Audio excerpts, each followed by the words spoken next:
نرسی اسی نقصان کی تلافی نہیں کر سکا اور چند سال کے بعد 103 میں تخت سے دست بردار ہو گیا۔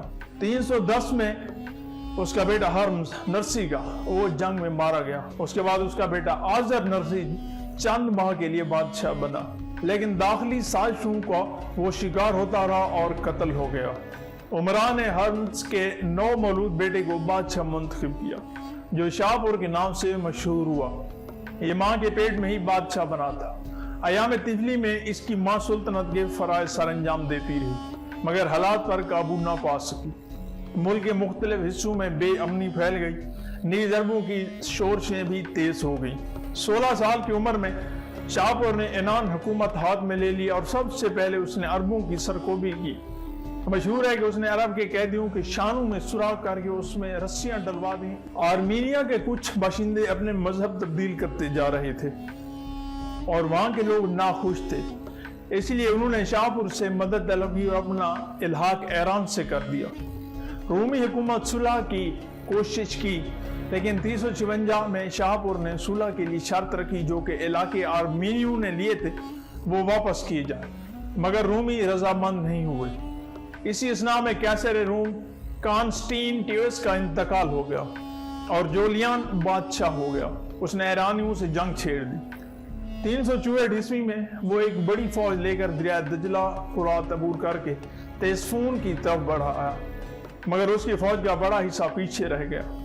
اس کے علاوہ رسد میں کمی واقع ہوئی۔ اسی حالت میں ایران انہوں نے حملے کرنے شروع کر دیا اور افراتفری پھیل گئی۔ جنگ میں ایک نیزہ جولیان کو لگا اور وہ مر گیا۔ اس کے مرتے ہی رومی فوج پیچھے ہٹ گئی۔ اس مہم میں رومیوں کو بڑا نقصان اٹھانا پڑا، وہ مزید جنگ جاری رکھنے کی ہمت نہیں کر سکے۔ چنانچہ جولیان کے جانشین جودیان نے ایران کی شرط کلی مکمل مان لی اور وہ تمام صوبے جو نرسی نے کھو دیے تھے ایران کو واپس مل گئے اور آرمینیا پر ایران کا تسلط قائم ہو گیا۔ اسی طرح شاپور نے ایران کا وقار بلند کیا، یہی وجہ ہے کہ وہ اعظم کے لقب سے بھی نوازا گیا۔ اس کامیابی کے تقریباً 100 سال کے بعد 379 میں اس نے وفات پائی۔ دوستو اس کے بعد اس کا بیٹا اردشیر دوم تخت نشین ہوا۔ اردشیر نے کل 3 سال حکومت کی۔ اس کے بعد شاپور دوم کا دوسرا بیٹا شاپور سوم تخت پر بیٹھ گیا۔ اس کے عہد میں آرمینیا میں شورش برپا ہوئی۔ دوبارہ رومیوں اور آرمینیا میں زیادہ دلچسپی کا اظہار نہیں کیا۔ شاپور بھی تسہل اور امن پسند تھا، اس لیے اس نے آرمینیا 2 حصوں میں تقسیم کر دیا اور دونوں حصوں میں اشکانی شہزادے حکمران تھے۔ مشرق کے وسیع حصے پر ایران کے زیر اثر رہا اور مغربی حصے پر رومی تسلط قائم رہا۔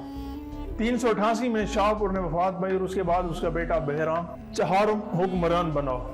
اس کے دور میں روم سے کشمکش ہو گئی مگر صلح ہو گئی۔ ایرانی فوج نے بادشاہ کے خلاف بغاوت کی اور بہرام کو قتل کر کے شاہپور کے بیٹے یزدگرد اول تخت پر بیٹھ گیا۔ یزدگرد اول نے اپنے پیشوروں کی پالیسی کے برعکس مسیحوں سے رواداری برتی اور رومی حکومت سے دوستانہ تعلقات قائم کرنے کی کوشش کی۔ حالانکہ اس وقت رومی حکومت اتنی بدحواس تھی وہ آسانی سے ایشیائی کوچک پر قبضہ کر سکتی تھی۔ انہوں نے یورپ میں تہلکہ مچا رکھا تھا۔ ان کا سردار المارک تھا، وہ روم پر قابض ہو چکا تھا، مگر یزدگرد مسیحوں کے خلاف جنگ پر راضی نہ تھا۔ 420 میں اس کا انتقال ہوا تو اس کا بیٹا بہرام پنجم تخت پر بیٹھ گیا۔ بہرام گور کی پرورش ایک عرب سردار کے ہاں ہوئی تھی۔ باپ کی موت کے بعد وہ ایران میں نہیں تھا۔ ایرانی عمران نے یزدگرد کے دوسرے بیٹے شاپور کو بٹھانے کی کوشش کی، مگر اس نے اسی اثناء میں بہرام ایران پہنچ گیا اور عرب سرداروں کی مدد سے تخت پر قابض ہو گیا۔ بہرام نے اپنے باپ کی پالیسی سے اتفاق نہ کیا اور مسیحوں پر سختی برتنی شروع کر دی۔ اس پر روم نے ایران کے اوپر حملہ کر دیا، اٹیک کر دیا۔ 2 سال کے بعد صلح ہو گئی اور دونوں حکومتوں نے رواداری برتنے کا اعلان کیا۔ بہرام گور کے عہد میں ہندو نے ایران پر حملہ کر دیا۔ بہرام نے نہایت ہی مستعدی سے ان کا مقابلہ کیا اور انہیں ایسی شکست دی کہ بہرام کی زندگی میں انہوں نے ایران کا رخ نہیں کیا۔ بہرام کا انتقال 440 عیسوی میں ہوا۔ اس کو ایک ماہر شکاری بتایا گیا ہے۔ اس کو گور کے شکار کا بہت ہی شوق تھا، اس لیے اس کو بہرام گور کے لقب سے یاد کیا جاتا ہے۔ اس کے عدل و انصاف کی بھی تعریفیں کی گئی۔ بحران کا لڑکا یزدگرد بادشاہ ہوا. اس نے معاہدے کا پاس نہ کرتے ہوئے مسیحیوں پر تشدد کرنا شروع کیا تو رومی حکومت نے جنگ پھر سے ایک بار چھیڑ دی، مگر شکست کے بعد انہیں صلح کرنی پڑی رومیوں کو. یزدگرد کی موت کے بعد اس کے 2 بیٹوں ہرمز اور فیروز کے درمیان میں تخت و تاج کی کشمکش شروع ہوئی. اس وقت فیروز سیستان میں تھا، اس لیے ہرمز نے تخت پر قبضہ کرنے میں کامیاب ہو گیا، مگر 2 سال کے اندر فیروز نے ہنو کی مدد لی اور ہرمز پر چڑھائی کی اور اسے قتل کر دیا. فیروز نے ہرمز کو قتل کر کے اپنی بادشاہت کا اعلان کر دیا، مگر فیروز کو سکون کے ساتھ حکومت کرنے کا موقع نہ ملا. ہنو نے مملکت کے مغربی حصے کا تاراج کر کے اس کو اجاڑ دیا، اس کو تہس نہس کر دیا. 483 میں بلخ کے قریب فیروز اور ہنو کی آپس میں جنگ ہوئی، جس میں ایرانی فوج کو شکست ہوئی اور فیروز مارا گیا. فیروز کے قتل کے بعد یزدگرد کا تیسرا بیٹا بلاش وہ تخت پر بیٹھا. آرمینیا میں اس شکست کا سامنا کرنا پڑا. وہاں کی حکومت نے مسیحیت کو ملکی مذہب قرار دے دیا، جسے بلاش کو مجبوراً منظور کرنا پڑا، اس لیے وہ سخت نامقبول ہو گیا. چنانچہ امرائی نے اسے تخت سے علیحدہ کر کے فیروز اول کے بیٹے کباد کے بادشاہت کا اعلان کر دیا. اس کی تخت نشینی کے وقت ملک کی سیاسی حالت بہت خراب تھی. مشرق کی جانب سے ہر وقت ہندو کے حملے کا خدشہ لگا رہتا تھا. دوسری طرف سے آرمینیا کی شورش بھی جاری تھی. مذہبی رہنما اور عمرا سیاست پر حاوی ہو چکے تھے. بلاش کی کمزوری حکمت عملی کی وجہ سے حکومت کا وقار گر گیا تھا. عین اسی وقت زمانے میں ایک شخص مزدق نامی پیدا ہوا، جس نے نیا مذہب جاری کیا اور اشمالیت و اشتراکیت کی تبلیغ کی. اس کی تعلیم نے ملک کے اندر مزید ایک بے چینی پیدا کر دی. ایسی حالت میں خزر قبیلے نے ایران پر شورش شروع کر دی. اس کے بعد مذہبی رہنماؤں اور عمراء کی طاقت کو توڑنے کے لیے اسی خیال سے ملک میں اشمالیت اور اشتراکیت رائج کرنے کی کوشش کی، مگر اسے کامیابی نہیں ہوئی اور 498 میں خود ان کی ہاتھوں گرفتار ہوا اور عمراء نے اسے قید کر کے اس کے بھائی کو، جس کا نام جاماسب تھا، اس کو تخت پر بٹھا دیا. جاماسب ابھی حالات پر قابو نہ پا سکا تھا کہ کباد قید سے نکل کر ہنو کے پاس پہنچ گیا اور ان کی مدد سے تخت پر دوبارہ قابض ہو گیا. کباد کا دوسرا دور بہت ہی کامیاب ثابت ہوا. اس نے تخت حاصل کرنے کے بعد ہنو اور رومیوں سے جنگ چھیڑ دی. ہنو سے جنگ کا سلسلہ 10 سال تک جاری رہا. اس نے پے در پہ شکست دے کر انہیں اتنا کمزور کر دیا کہ وہ سر نہیں اٹھا سکے. رومیوں کے مقابلے میں کباد کو کامیابی ہوئی. ابھی جنگ جاری تھی کہ اس کی وفات ہو گئی اور اس کا بیٹا خسرو حکمران بن گیا. خسرو، جس کو عرب کسرا کہتے ہیں، خاندان ساسان کا سب سے نامور بادشاہ گزرا ہے. اس کے دور میں 9 شہرواں بھائیوں سے چھوٹا تھا، مگر کباد کا منظور نظر تھا، اس لیے کباد نے جانشین بنایا تھا. پھر بھی کباد کے 2 بیٹوں کاؤس اور جیمز نے تخت کا دعویٰ کیا تھا، مگر ان کو ناکامی کا منہ دیکھنا پڑا. نوشیروان نے انہیں بلکہ خاندان کے اکثر شہزادوں کو قتل کرا دیا تاکہ سلطنت کا کوئی اور دعوے دار باقی نہ رہ سکے. اس کے عہد تک مزدورکیت ملک کے اکثر حصوں تک پھیل چکی تھی. اس نے ملک میں بے چینی پیدا کر دی تھی. نوشیروان نے مذہبی رہنماؤں کو خوش کرنے کے خیال سے مصدوق اور اس کے 1 لاکھ پیروکاروں کو قتل کرا دیا. اس کار خیز کے بدلے میں اس کے ہم مذہبیوں نے اسے عادل یا داد گرد کا خطاب دے دیا. داخلی سیاست سے نجات پانے کے بعد نوشیروان نے رومی سلطنت کی طرف توجہ دی اور 533 میں قیصر روم جسٹین کے ساتھ ایک معاہدہ کر لیا. اس معاہدے کے تحت رومی حکومت نے ایک بڑی رقم دینے کا وعدہ کیا، جس کے بدلے میں نوشیروان نے دربند اور کوہ کاف کے دوسرے قلعوں کی حفاظت کی ذمہ داری لے لی. مگر چند سال کے بعد ہی نوشیروان نے رومیوں سے جنگ چھیڑ دی. رومی حکومت ہنوز کی جنگ کے لیے تیار نہیں تھے، چنانچہ اس نے تاوان جنگ اور بھاری خراج کی بھاری رقم پیش کرتے ہوئے صلح کر لی. مگر یہ صلح بھی زیادہ دیر نہ رہ سکی اور لازیکا کے مسئلے پر جنگ چھڑ گئی. یہ جنگ 562 عیسوی میں ختم ہوئی. آخر میں چند شرائط پر صلح ہو گئی. یہ معاہدہ جو 50 سال کے لیے ہوا تھا، اس میں ایران نے لازیکا سے دستبرداری کا اعلان کیا اور روم نے اس کی 30,000 اشرفیہ سالانہ دینے کا وعدہ کیا تھا. نیز ایران نے یقین دلایا تھا کہ وہ مسیحوں پر ظلم نہیں کرے گا، مگر یہ صلح بھی زیادہ دیر تک قائم نہ رہ سکی۔ نوشیروان کے دور کا دوسرا اہم واقعہ ترکوں کے متعلق ہے۔ اس وقت مشرقی ترکوں کا سردار ایل خان تھا۔ نوشیروان نے ترکوں سے دوستانہ تعلقات قائم کیے اور اس کی مدد سے ہنو پر حملے کیے۔ اس مقابلے میں ہنو کو شکست ہوئی اور ان کا سردار مارا گیا۔ اس واقعے کے بعد ایرانی سرحدیں دریائے جیہو تک وسیع ہو گئی اور اس کے بعد نوشیروان نے خزر قبائل پر فوج کشی کی اور ان کی طاقت کو بھی پارا پارا کر دیا۔ یمن پر حبشہ کی حکومت تھی جس نے قبضہ کر لیا۔ حبشی حاکم ابراہ کے زمانے میں یہ تسلط مزید مضبوط ہو گیا۔ مسیحیت کی تبلیغ کے لیے صنعاء کے مختلف مقامات پر کلیسے تعمیر ہوئے۔ 570 عیسوی میں ابراہ کے ایک فوج لے کر نکلا کہ خانہ کعبہ مسمار کرے، مگر بالائے آسمانی نے اسے تباہ کر دیا۔ اس جارحانہ کارروائیوں سے عربوں کے اندر شاید بے چینی پھیل گئی۔ اس زمانے میں ایک حمیر کا ایک شہزادہ جو یمن کے سابق خاندان سے تعلق رکھتا تھا ایران میں پناہ گزین تھا۔ چنانچہ عربوں نے حبشیوں کے خلاف نوشیروان سے مدد طلب کی۔ اس نے فوراً عربوں کی حمایت کا اعلان کر دیا اور ایک بڑی فوج بھیج دی۔ حبشی حکومت مقابلہ نہیں کر سکی اور یمن خالی کرنے پر مجبور ہوئی۔ نوشیروان نے حمیری شہزادے کو ایرانی مملکت کا حاکم مقرر کر دیا۔ اس طرح یمن میں بھی ایران کا تسلط 576 میں قائم ہوا۔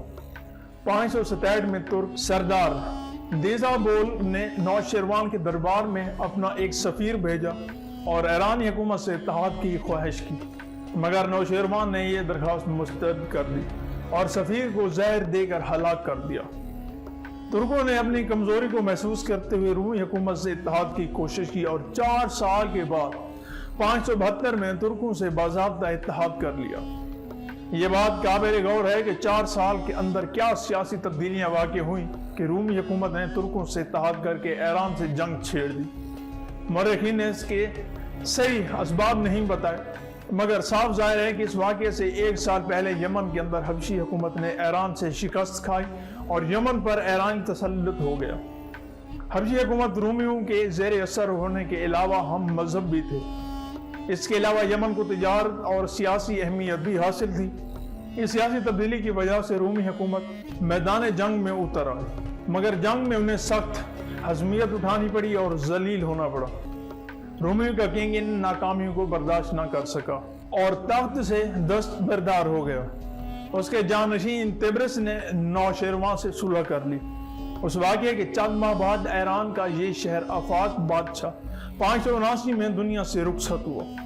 نوشیروانی نے عہد ساسانی دور کا انتہائی عروج کا دور تھا، مگر اس دور کے بعد ایرانی حکومت نہایت ہی تیزی سے زوال کی طرف گامزن ہوئی اور کل 74 سال میں 14 بادشاہ تخت نشین ہوئے اور بالآخر 652 میں ساسانی بلکہ ایرانی دور حکومت مسلمانوں کے ہاتھوں میں ختم ہوا۔ نوشیروان کے بعد اس کا بیٹا ہرمز بادشاہ ہوا۔ اس کے عہد میں رومیوں سے پھر جنگ چھڑ گئی۔ اس دوران میں ہی ترکوں نے مشرق کی طرف سے سخت یورش کی۔ ہرمز نے بہرام چوبی کو ان کے مقابلے میں بھیجا۔ اس نے سخت مقابلے کے بعد ترکوں کو شکست دی اور ایک جنگ میں ان کا سردار مارا گیا۔ فاتح کی وجہ سے بہرام چوب کے اثر و شوق میں اضافہ ہوا اور اس کی وجہ سے ہرمز نے خائف ہو کر اس سے رومی محاذ کی طرف منتقل کر دیا۔ وہاں کی جنگ میں بہرام چوبینے نے شکست کھائی۔ ہرمز نے اس بہانے اس کے اختیارات کام کرنے کی کوشش کی تو بہرام نے بغاوت کر دی اور بادشاہ کو گرفتار کر کے قتل کروا دیا۔ کچھ دنوں تک حکومت کی باغ دوڑ اسی کے ہاتھ میں رہی، کیونکہ نیا بادشاہ رومی سلطنت کی طرف بھاگ گیا اور کیسار روم سے مدد لے کر ایران واپس آیا۔ خسرو پرویز ہرمزد کا بیٹا تھا۔ وہ رومیوں کی حمایت سے تخت نشین ہوا تھا۔ اس طرح روم کو ایران مداخلت کا موقع مل گیا۔ خسرو اپنے محسن کیسر روم مورس کی زندگی میں خاموش رہا۔ 604 عیسوی میں مورس کی وقت کے بعد فوکس کیسار روم منتخب ہوا۔ خسرو نے فوراً جنگ کا اعلان کرتے ہوئے رومی علاقے پر حملہ کر دیا۔ یہ جنگ خسرو کی موت تک جاری رہی۔ 627 میں دست گرد کے مقام پر رومی بادشاہ ہرکل نے خسرو کو آخری شکست دی۔ خسرو میدان جنگ چھوڑ کر بھاگ گیا۔ ایرانی عمرا نے ان ناکامیوں کو خسرو کی ذاتی کوتاہیوں پر مجہول کرتے ہوئے اسے تخت سے اتار کر قتل کر دیا۔ اس کا بیٹا شورویا جو خود سازش میں شریک تھا، کباد دوم کے لقب سے تخت پر بیٹھ گیا۔ خسرو پرویز ساسانی خاندان کا آخری فرما روا تھا اور وہ ایک حوصلہ مند حکمران تھا، مگر عیش و عشرت پسند تھا اور مغرور بھی تھا، اس لیے عظیم انشاء ملاحات تعمیر کروائے اور عیاشیوں کے لیے وافر مقدار میں سامان مہیا کیے۔ مشہور ہے کہ اس کی بیویوں کی تعداد 3000 تھی۔ خسرو وقت کا اہم واقعہ عربوں کے لیے آویزش بھی ہے، جس کا تعلق اسلام سے بھی ہے۔ رسول اللہ نے ہجرت کے 6 سال 627 عیسوی میں ایک نامہ مبارک خسرو کو ارسال فرمایا اور اسے اسلام کی دعوت دی۔ خسرو نے غصے سے آپ کے نامہ مبارک کو پھاڑ دیا اور یمن کے حاکم کو حکم دیا کہ آپ کو گرفتار کر کے حاضر کیا جائے۔ خسرو کی جگہ اس کا بیٹا شورویا کباد دوم کے لقب سے بیٹھا۔ ہرکل کے ساتھ اس شرط پر صلح ہوئی کہ مسیحوں کے عقیدے کے مطابق جس صلیب پر حضرت عیسیٰ کو چڑھایا گیا تھا وہ واپس کر دیا جائے۔ یہ صلیب ایرانیوں بیت المقدس کو مسخر کر کے حاصل کی تھی۔ شورویا نے اس خیال سے اپنے تمام بھائیوں کو قتل کر دیا تھا کہ کوئی مدعی سلطنت باقی نہ رہے، مگر خود بھی 1 سال کے بعد طاعون کے نظر ہوا اور مر گیا۔ اس کے بعد خسرو پرویز کی 2 بیٹیاں یکے بعد دیگر فرما روا بنی۔ 634 میں یزدگرد ثالث کو بادشاہ بنایا۔ خسرو جو پرویز کا پوتا تھا یہ آخری ساسانی بادشاہ تھا۔ عربوں سے جنگ شروع ہو چکی تھی۔